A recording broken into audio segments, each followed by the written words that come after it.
And we have before us a wonderful study, because in the spectrum of biblical subjects, there's hardly anything more fundamental than the promises made to Abraham. As far as we're concerned, the gospel, which of course consists of the kingdom of God and the name of Jesus Christ, this is where it all begins. Apart from Genesis 3:15, of course, this is where the promises of God in relation to the way he would fulfill his desire to redeem mankind. And so it's going to be quite fundamental, but at the same time, we're going to see the wonder of the scriptures as we proceed through this subject of Abraham. And of course, it has a very real relationship to where we sit in the scheme of things. You know, that title that we've chosen for this first study, as you well know, comes from the second epistle of Peter. You don't need to turn up, I'll just read it to you.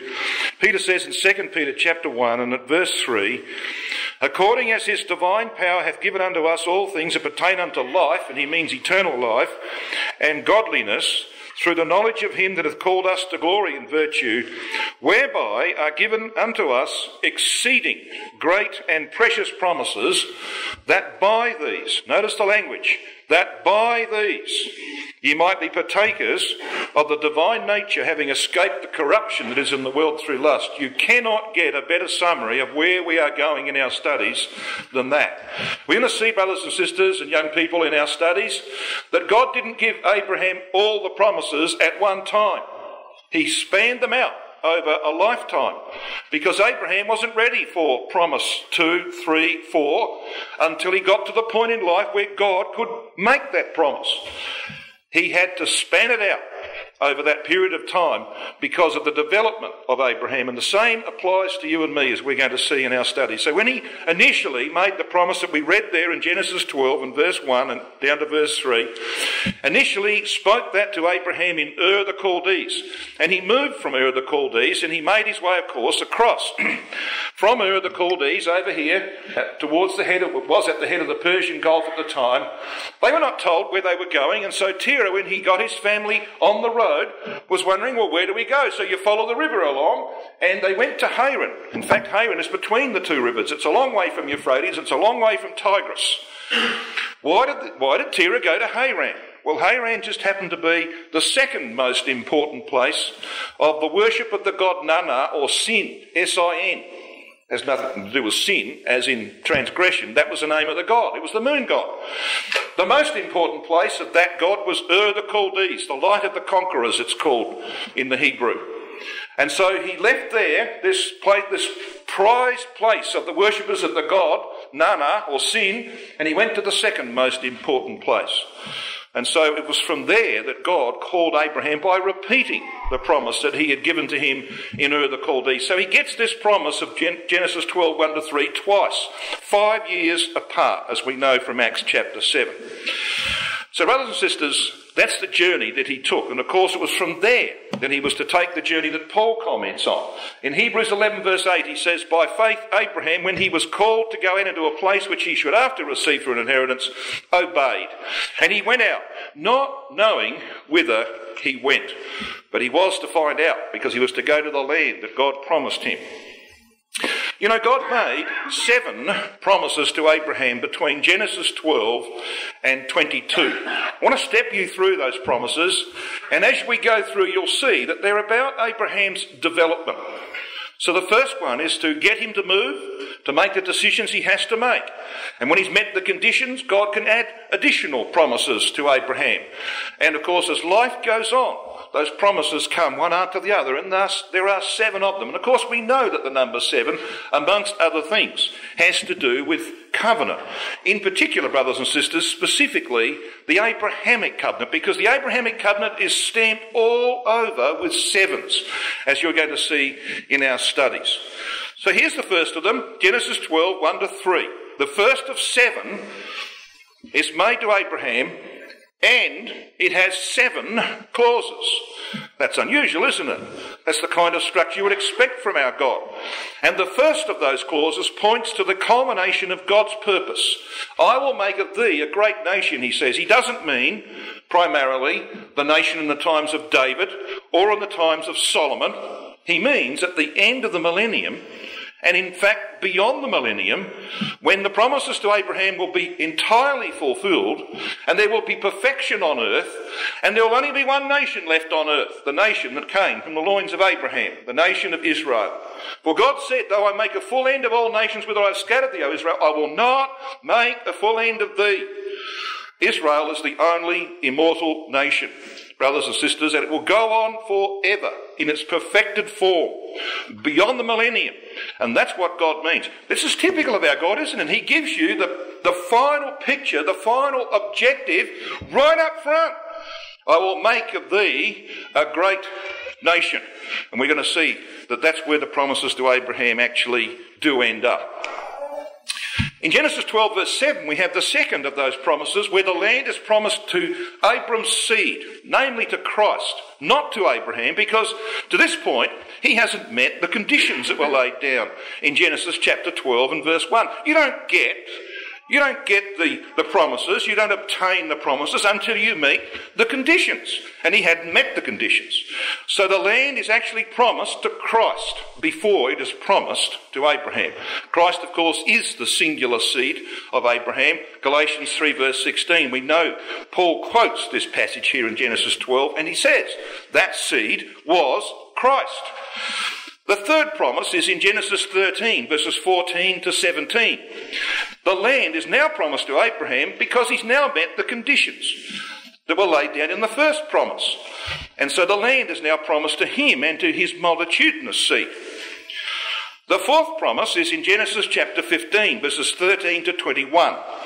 This promise is about the captivity and the redemption of Abraham's people, the nation of Israel.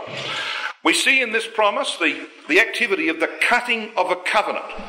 And the promise made in the cutting of that covenant, where Yahweh passes between the pieces, not Abraham, by the way, just God, guarantees possession of the land from Euphrates to Nile to Abram's seed. In other words, Christ.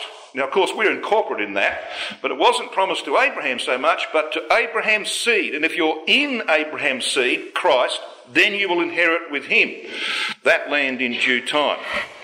The fifth promise is in Genesis chapter 17, verses 4 to 8, where Yahweh's fatherhood is delegated to Abraham, and the promise is made of a divine family. I will make thee a father of a multitude of nations. You know it well.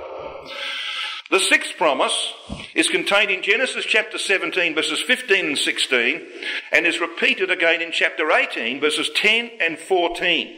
It is the promise, of course, of the birth of Isaac, the promised seed to be born by faith. And he was to be born within 12 months of that promise being made in Genesis chapter 17. We're going to see just how dramatic those events are from chapter 17 to 21.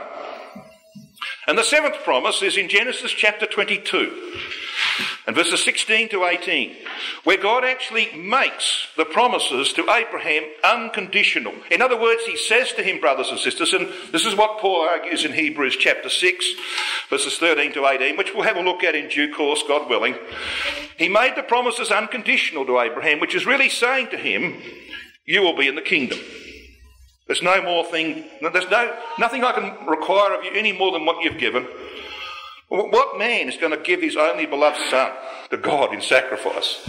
Well, you know, you've matched me, Abraham, and I'm going to do this for you. You are going to be in the kingdom. So the seventh promise sees Abraham in the kingdom. He's still got 30, 40, 50 years of life to live. Wouldn't it be nice to get to that point in life, brothers and sisters, where God would say to you, you're there. I've worked in you. I've got you there. It took me a lifetime to get you there, but I got you there. And that's why you see these promises are strung out over a lifetime. Abraham wasn't ready to do what he did in Genesis 22, back in Genesis 12. If God had asked him to do that in Genesis 12, he would have flunked. He would have failed.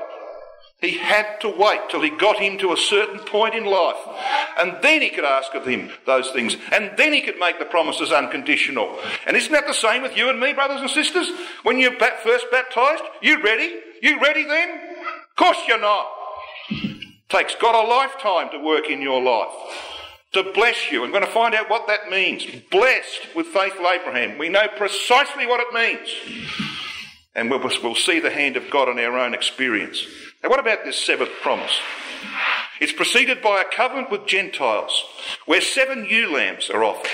Genesis 21, verses 22 to 32. We'll come to that in due time. Hence the naming of Beersheba, the well of the seven. And it just so happens that the two words, Shabbat, which means to swear, and Sheba, which means seven. Shabbat, by the way, means to seven oneself. And we'll explain that later on, because when you made a covenant in ancient times, you sevened yourself. In other words, in Abraham's case, he put 7 ewe lambs out there. So you would say something 7 times, for example, to make sure that they got the point, that you really meant that you were going to fulfill this covenant or this promise. So you sevened yourself. The meaning of Shabbat. Sheba, of course, is the Hebrew word for 7. Just so happens in that context of Genesis 21 that those two words collectively occur. You got it right first time. 7 times. The 7th promise has got 7 stamped all over it. And it culminates with Genesis 22 verse 18. And in thy seed shall all the nations of the earth be blessed. God willing, in our exhortation tomorrow, we'll come to Genesis 22. We're going to see just an awe-inspiring chapter that brings this process of redemption that God is working out in the life of Abraham to a beautiful culmination. And of course, we will see ourselves in all of that. Well, that's the introduction. That's where we're going to go over the course of this weekend, God willing, as these studies unfold. I want to come back now to Genesis 12. Let's start at the beginning. Let's see exactly what God says to Abraham, or Abram as he was called then, and where this led. Now in Genesis 12 we read in verse 1 that God laid down 3 primary conditions that had to be met by Abraham.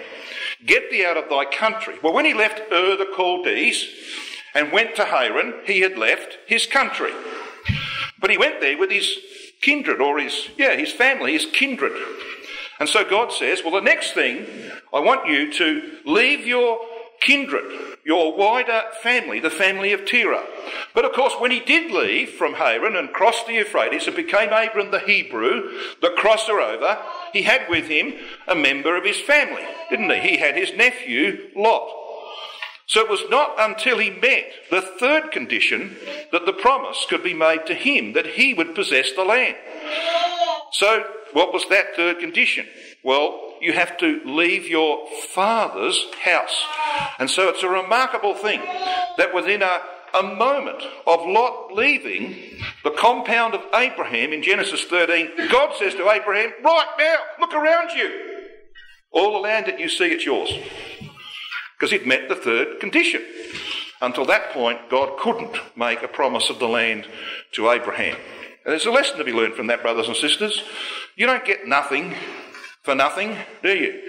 In life, you've got to actually do things. You've got to perform. You've got to fulfill certain obligations. And if you fulfill the obligations, then God will deliver what he's promised. Now, that's true of parents raising children, isn't it? You don't just give kids handouts. You say, well, look, if you do this, I will do this. And that's how it operates. And that's how it works with you and me in the truth. Well, what then followed was this first promise, which has 7 clauses. You see them there? And each of these clauses, brothers and sisters and young people, sets out the process that God was going to use. First and foremost, when he says, I will make of thee a great nation, there is the ultimate end, right up front. Now, how would that end be attained? Well, by the process of redemption. I will bless thee. We'll come to that, as I said, in a moment. The third, and make thy name great, indicates that God would start with one man. That's why Isaiah 51 says he called him alone. He began with one man. And through that one man, what would happen? Well, he would become a blessing to many others. The process of redemption, which was begun in Abraham, would be worked out in many, many others. And you, of course, you and I are testimony to that. And the response of those to whom this message came would be either they would join Abraham in the process of being redeemed by God, I will bless them that bless thee, or they would deny it. I will curse him that curseth thee. So those who have this heritage given to them but don't do anything with it, don't join with God in the work that he did in Abraham, well, they get a curse. So you see, you either get a blessing, God works to redeem, or you get a curse. And then, of course, he tells us in the 7th clause, and in thee shall all families of the earth be blessed. And this means that ultimately he's going to fulfill the 1st clause. If all families of the earth are blessed, and ultimately at the end of the millennium, everyone who's in Abraham and in his seed is immortalised, then he's achieved this. I will make of thee a great nation. So the whole divine program is set out in the first promise. And all we need to do is to get involved in it, because these are the exceeding great and precious promises by which we can be ultimately partakers of the divine nature, having escaped the corruption that is in the world through lust. So then, brothers and sisters, what a wonderful promise that is. Now, what does he mean here by I'll make of thee a great nation? Well, David, about to die, 1 Kings 3 verse 8 said, and thy servant is in the midst of thy people, which thou hast chosen, a great people. And so they were. They were in the times of David a great people that cannot be numbered nor counted for multitude. But you know, David understood one thing. When God made promises to David, the focus was on what? On a temple? No, not really. That was part of it. On a throne? Well, that was part of it. You know what occupied David's mind in 2 Samuel 7 when he sat beside the ark? The house that God would build him. Not the house that he and Solomon would build for Yahweh, but the house that God would build for David. Now, what was that house? The perfected ecclesia at the end of the millennium, when God is all and in all. In other words, it's a great nation, not the nation that he ruled or the one that his son Solomon ruled. Great it might have been in its time. But you know, greatness, brothers and sisters, is a permanent thing, isn't it? Could you call someone or something great if it only lasts for a short while? No. Greatness is a permanent thing. And so Israel might have been great in the eyes of the world at one point, in the eyes of David at this point, but it didn't last, did it? It did not last. And that is not true greatness. So God is aiming ultimately to the end of the millennium to achieve this. Now, how do we know this is true? Well, I want you to join me in a consideration of some words that are used here in verses 2 and 3. Let's take this word nation. It says, I will make of thee a great nation. In the singular, it's goy. Plural, I am on the end. Goyim. We're goyim. We're Gentiles, nations. So it has to do with peoples, generally. It first occurs in Genesis 10 verse 5 when God scatters the nations into 70 of them. It's rendered there Gentiles in verse 5 and nations. The next 4 occurrences are rendered nations in Genesis 10 verse 20, 31 and twice in verse 32. And the 7th occurrence, notice this, the 7th occurrence of this word, goyim, is in Genesis 12 verse 2. I will make of thee a great nation. So this one's staring you in the face. First clause of the promise. It's the 7th occurrence of this word in the Hebrew in the Bible. And the word great that precedes it, gadol, this is also the 7th occurrence of that Hebrew word in the Bible. You think there might be some sort of design in this? Well, I'm pretty sure there is some design in this. Because when you come to the word families, in thy seed shall all the families of the earth be blessed, which is the 7th part of that first promise. This word means a clan or a family or a tribe, hence a people or a nation. It first occurs in Genesis 8 verse 19, rendered kinds in the King James. The next 5 occurrences are rendered families, Genesis 10, 5, 18, 20, 31 and 32.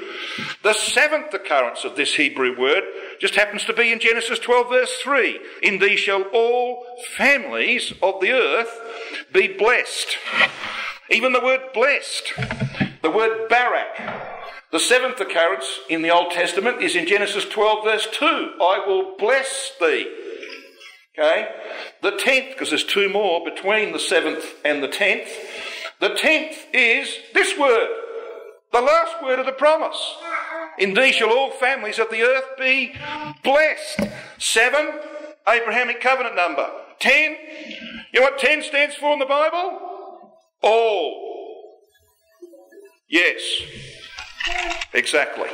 The Abrahamic covenant will ultimately bring a blessing to people of all nations. Got a bit of a feel for the structure behind this first promise, brothers and sisters, young people? It's by design. The divine mind is here at work. So what does it mean? What does it actually mean to be blessed with faithful Abraham? Now, if you went to a church around us, they'd probably have someone there, sprinkling holy water on you or waving an incense thing, and you get a blessing. You've seen that garbage, haven't you? All right? Let's find out what the scripture means by being blessed with faithful Abraham. You need to come with me, if you would, to Acts chapter 3. And it'll probably be a good thing as we proceed with our studies that the chapter we're dealing with, and this happens to be Genesis 12, you might want to just put something in that so you can get back there quickly for the sake of time. Acts chapter 3, of course, is Peter's speech on the day of Pentecost, where 3,000 are baptised at the end of that day. And this is what we read. As I said, this word blessed that we've been talking about in Genesis chapter 12, verses 2 and 3 is barak. It occurs 4 times in the promise, and 4, of course, is the number of righteousness, as we're going to see as we proceed. In Acts 3, I want you to read with me verses 25 and 26. This is Peter. This is the culmination of his speech, and he says this. He's talking to the Jews. He says, "Ye are the children of the prophets, and of the covenant which God made with our fathers, saying unto Abraham, and in thy seed shall all the kindreds of the earth be blessed." So you know where that's from, don't you? That's Genesis 22 verse 18. It's also the last clause of the promise in Genesis 12.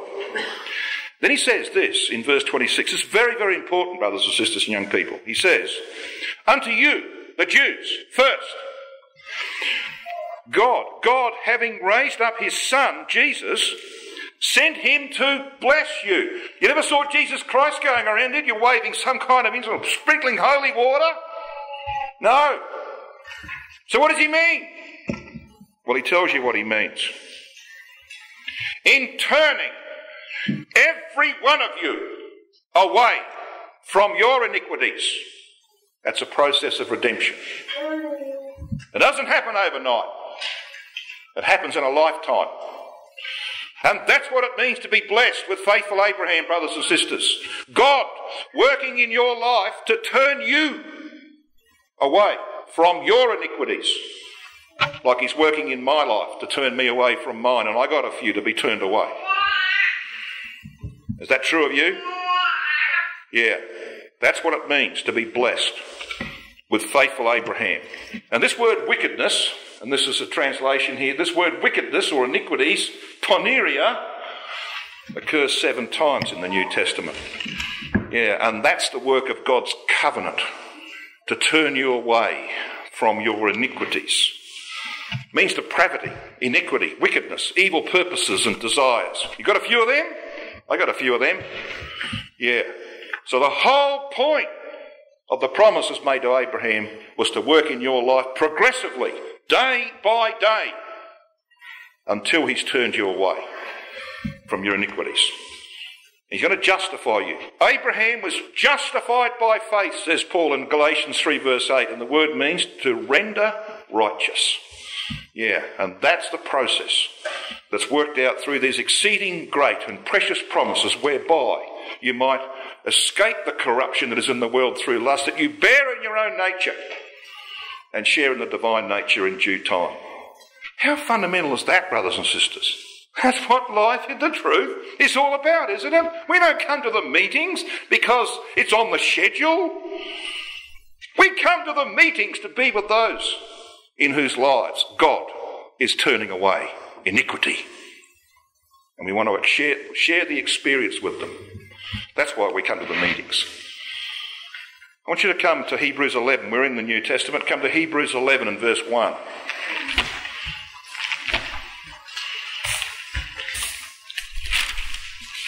Now, very familiar territory, isn't it?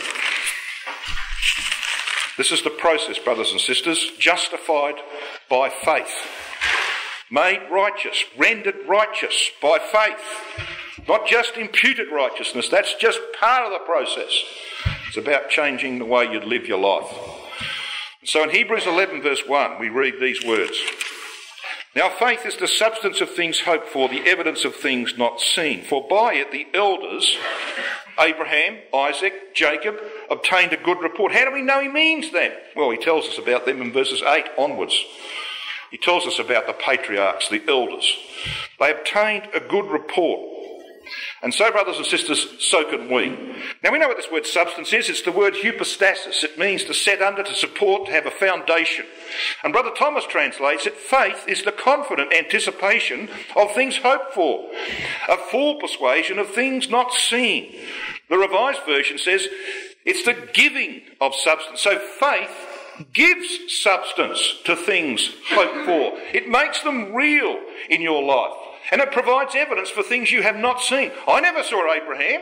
You never saw him either, did you? But you can go back and look at his life and you can see yourself in him.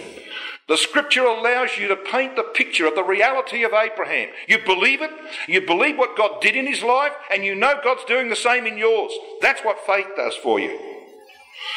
It gives you evidence of things you have not seen. So Brother Thomas comments this way. He says, faith is reality and proof. The person who has it embraces certain things promised as realities and certain transactions as things proved. I don't need to prove to you the reality of Abraham, do I?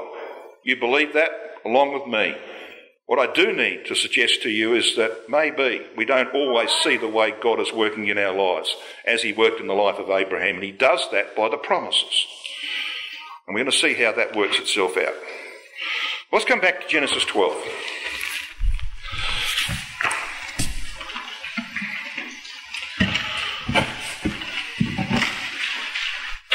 Now in Genesis 12 we read Abraham departs from Haran.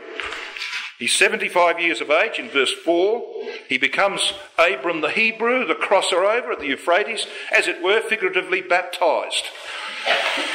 And in verse 5, he took Sarai his wife and Lot, his nephew, and all their substance, and their souls that they had gotten in Haran, and they went, look at the end of verse 5, and they went forth to go into the land of Canaan.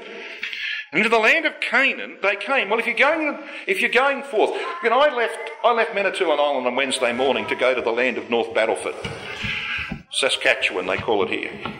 All right, and into the land of Saskatchewan I came. Isn't that amazing? Well, that's where the GPS sent me. You know, you want to read your Bible carefully. Why does it say that? They went forth in the land of Canaan, and in the land of Canaan they came. Read the next verse. And Abram passed through the land unto the place of Shechem, unto the oak of Moreh, and the Canaanite was then in the land. Surprise, surprise. So when I came to the land of Saskatchewan, what did I find? Saskatchewanese. It's the land of Saskatchewanans, whatever they call them here. Isn't it true? Well, of course you're going to find Canaanites if you come to the land of Canaan. So why does it tell us that? Well, because that's the problem, isn't it? Dwelling in the land that is promised to Abraham is a Canaanite, a lot of them. Yeah, and there's a few sitting in this hall too. Like me, I'm sitting up on a stool. My nature is Canaanite nature. That's what stands between me and an inheritance in the kingdom of God. A big Canaanite. So when you look at this word Canaan, it comes from Cana, which means that to bend the knee, hence to humiliate, to vanquish. It's got that idea of being brought into subjection. And you see, the Apostle Paul comments on this in Philippians 3:21. He says, of Christ, he says, who will transform, in actual fact, if you read the King James, it says, who will change our vile bodies. Remember that phrase? He will change our vile bodies into the likeness of his own glorious body. Remember that? Well, it's not a very good translation. You want to put a better one in. This is a much better translation. He says, actually, who shall transform the body of our humiliation, which is the meaning of Canaan. The body of our humiliation, to its becoming conformed to the body of his glory. I can't speak for you. I think I probably partly can. But I know what my body does to me. It humiliates me by sin and by weakness and frailty. That's why I'm sitting down right now. It humiliates me. Can't wait for the day of change, brothers and sisters, to get rid of the Canaanite. So you see, when Abraham came into the land, he was confronted by Canaanites, and so are you and I. So what do you do about that? Well, you make choices. That's why it says in verse 6, he came to Shechem. And Shechem is the place of choice. Now, if you looked, we're looking from the east here. This is Mount Gerizim, the Mount of blessing in the Old Testament. This is Mount Ebal. You see, it's a bit higher. It's the Mount of cursing.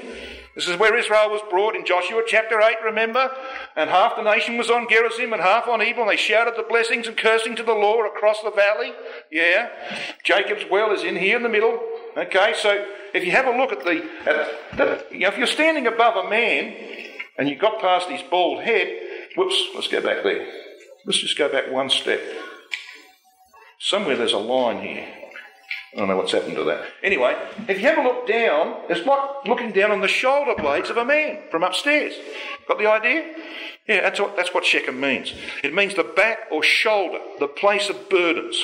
Hence the shoulder of burden. And of course Shechem is all about making choices, isn't it? Go through the history of Shechem. Wherever you meet it, it's about making choices. To accept, to bear responsibility. That's where Abraham comes. See verse 6. Abram passed through the land at the place of Shechem. And it says plain in the AV, it means the oak, the symbol of strength and durability. To the oak of Moreh, the teacher. Yeah, teaching's got a lot to do with it as well. You see, brothers and sisters, the same principles apply to you and me. And verse 7 says that Yahweh appeared unto Abram. This is the second time he appears to him and says, unto thy seed will I give this land. So the land is promised to Christ before it's promised to Abraham because he hasn't met the conditions. And Paul says in Galatians 3:16, now to Abraham and his seed were the promises made. He saith not unto seeds as of many, but as of one, and to thy seed, which is Christ. So Christ is promised the land before Abraham. And Paul cites Genesis 13 verse 15, which in turn is a repetition of Genesis 12 verse 17. And we're going to see that Christ now already has a title to the land when he hasn't been born yet. He's a long way from being born. He's got a title to that land because God is not going to fail. Abraham might not ultimately possess the land depending on what Abraham does and the choices that Abraham makes. But Christ will possess it because God wasn't going to fail. You and I might fail, brothers and sisters. We're still in probation, aren't we? But Christ will take possession of the land. That's the key lesson here. So the challenge for Abraham was to meet the conditions, just like it is for you and me, to meet the primary conditions that are laid down for an inheritance in that land. Get thee out of thy country, from thy kindred, and from thy father's house. So come with me to Genesis 13, verses 14 to 17. Now, you know the story. The first 13 verses are about the fact that when they came out of Egypt, Abraham and Lot had a lot of possessions, too many flocks, herds, etc. There was a famine in the land. It was difficult for them to find feed for their animals. There was strife between Abraham's herdsmen and Lot's herdsmen. And Abraham said, look, we can't go on like this. You choose, you go somewhere else. You choose where you like, and I'll go the opposite direction. We know what Lot did. He chose the plains of Sodom and Gomorrah. And ultimately, of course, that cost him dearly. He went down to Sodom and Gomorrah. But look what it says in verse 14 of Genesis 13. And Yahweh said unto Abraham, notice the language, after that Lot was separated from him. There it is. And from thy father's house. There's the meaning of the third condition. Lift up now thine eyes and look from the place where you are, northward, southward, eastward, westward. For all the land that you see, it's yours, and to your seed after you. See, he met the conditions. Come back to chapter 12 and verse 8. Where does he go after Shechem? Verse 8. And he removed from thence unto a mountain on the east of Bethel, and pitched his tent, having Bethel on the west and Hai on the east. And there he builded an altar unto Yahweh, and called upon the name of his God.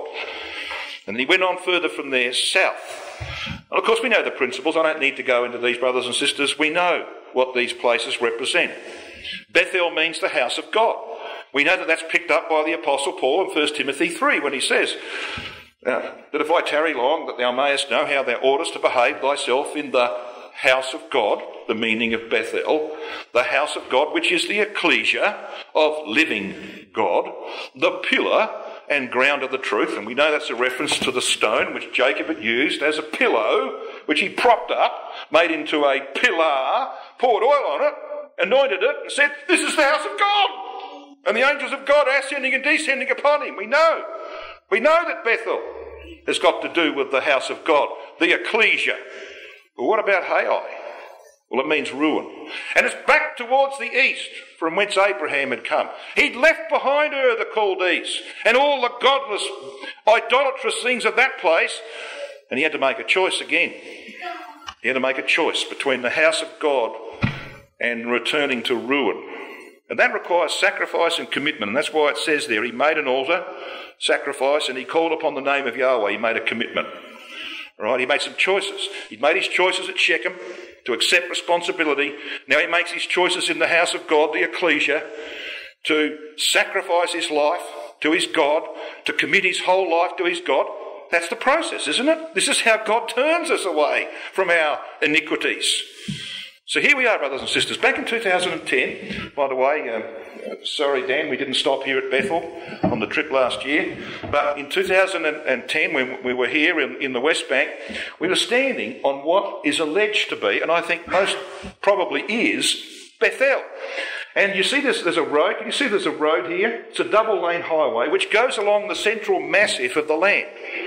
Now, the Palestinians can't use this. It's just for Israelis. But anyway, over here is Hai, just over the lip of this hill here. So you can see how far, it's probably 1.5 kilometres, maybe, thereabouts, between Bethel and Hai. So you've got ruin over there, you've got the house of God here. And that, brothers and sisters, is the choice that Abraham had to make, just as you and I have to make it. We've got to press on. We've only got 12 minutes to go on this session. I've got a few things I want to say about the end of this chapter that are very, very important. Come down to verse 9. And Abram journeyed, and going on still toward the south, and it was to cause some issues. Verse 10. And there was a famine in the land, and Abram went down into Egypt to sojourn there, for the famine was grievous in the land. South Negev means parched. Yeah, and it was a parched area that he come to. So the challenges still come to this man. He's had the Canaanites in the land. He's had to come to Shechem and then to Bethel and to make some choices before his God. And now he's got another choice to make. Do I stay here with the Canaanites, or do I try and find an easier way of life down in Egypt? Well, the Canaanites didn't go to Egypt, did they? The Canaanites stopped back in the land of Canaan. Did they all perish? No. Did they have God's help? No. But they survived, so I reckon Abraham might have survived if he'd stayed. We can make silly choices in life, can't we? We can make a mess. And that's what Abraham made. He made a mess of things, brothers and sisters, because he gets down there and he says to Sarai, his beautiful fair-skinned wife, amongst a people of dark skin, the Egyptians, and they would look upon a fair-skinned woman, even at her age, and say, wow, never seen one like that before. And so he said, they're going to kill me. They'll kill me. You say you're my sister. It's a half-truth. It's a white lie, isn't it? And it causes huge problems. Brothers and sisters and young people, especially young people, if there's one thing that God needs to do in our life to turn us away from our iniquities, is to make us as he is. And you know what the leading characteristic of God is? Don't say mercy. You know what it is? Truth. Truth and honesty and integrity. And emeth, the word he uses, brothers and sisters, means stability, certainty. So you can rely absolutely upon God to tell you the truth, and you can rely upon him to be faithful and true to his principles. He will never, ever abdicate his righteousness for anyone. If they acknowledge it, he will show mercy. Micah 6 verse 8 says, and you know the passage, what does Yahweh require of thee? Does it say mercy first? No, it says to do justly. Christadelphians, tell the truth. And then to love mercy. And to walk humbly with your God. That's the process. The first thing he wants is integrity from us, and we don't see a lot of it in our world, and we're seeing less in our brotherhood. Integrity, brothers and sisters, is the first principle of turning away people from their iniquity. You can't be honest before God, you're never going to have your sins forgiven. It's as simple as that. Okay, got that principle? And Abraham messes up big time.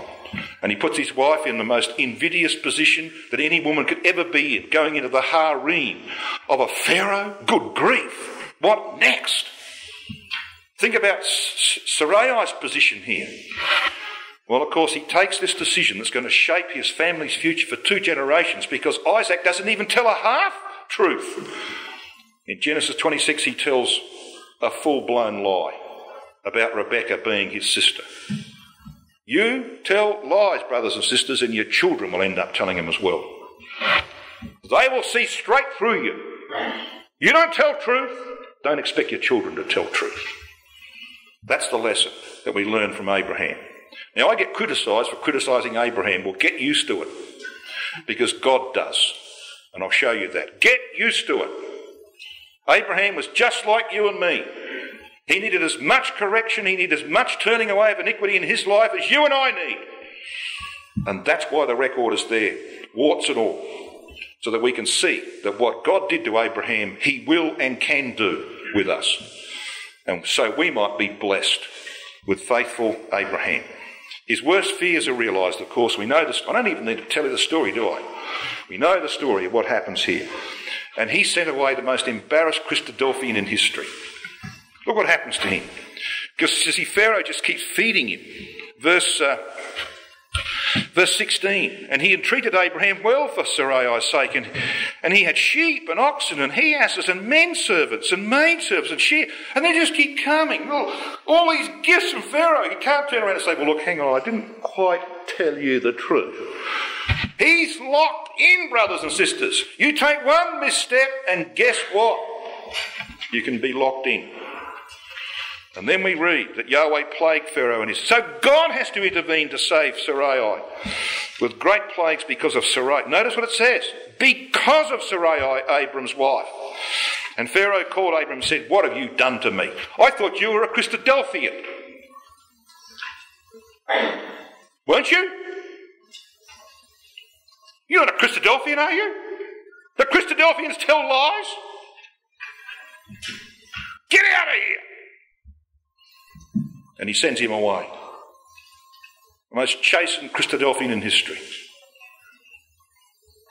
he comes back full. Got all this stuff which is going to cause trouble. Isn't that the way it works? Yeah. How do you get out of that, brothers and sisters? Well, you can recover from mistakes, and so does Abraham. You can recover. And that's the story of chapter 13, verses 1 to 4. And Abraham went up. You see, he went down into Egypt. You're always going down when you're going to Egypt. He went up. He's ascending. When you're coming out of Egypt, you're always going up towards God. He went up out of Egypt, he and his wife and all that he had, and Lot with him to the south. And Abram was very rich in cattle, silver and gold. He went on his journeys from the south even to Bethel. Yeah! Go back to the house of God, where you made your initial decisions. And you made a choice between ruin on the one hand and the house of God on the other. That's what you've got to do, brothers and sisters. He goes up towards God, very rich but troubled. And you see, that word in the Hebrew there in verse 3, at the beginning, it is tequila. It means beginning or first. But there's another word used here. Look, just read on. At the beginning, between Bethel and Hai, unto the place of the altar. Yeah, go back to the principle of sacrifice. All right? Relate yourself to the house of God. Go back to the principle of sacrifice. And it says, where he had made the altar at the first. Pick up those words. At the first. That word first is Rishon in the Hebrew. You ever heard of Rishon Li Zion? It's the first kibbutz that was built in Israel. They called it Rishon Li Zion because it means the first to Zion. Okay? So this word complements this word tequila. At the beginning, at the first. Go back to Taws. Brothers and sisters, if you fail, and you will, like I do, you know what the answer to that is? Go back to where you began. I don't mean go back and have to be baptised again. I mean go back and remember the commitment you made. The commitment you made at your baptism. And renew it. And say, well, I'm sorry, I messed up. I want to make a new start. And God says, you're on. Let's make a new start. You do the same with your children, don't you? You cannot deal with rebellious, disinterested children. But when my kids came to me, when I ticked them off for doing whatever it might have been, and they might have got disciplined, they came to me and said, Dad, I'm really sorry. There's no way. There's no way. And I'm going to say to them, get out of here. I'm going to work with them. I can work with that. And so can God, brothers and sisters. Never, ever get to the point where you think you can't make a new start with your God. He's waiting for you. Because he wants to give you this. He wants to give you, along with Abraham, this land.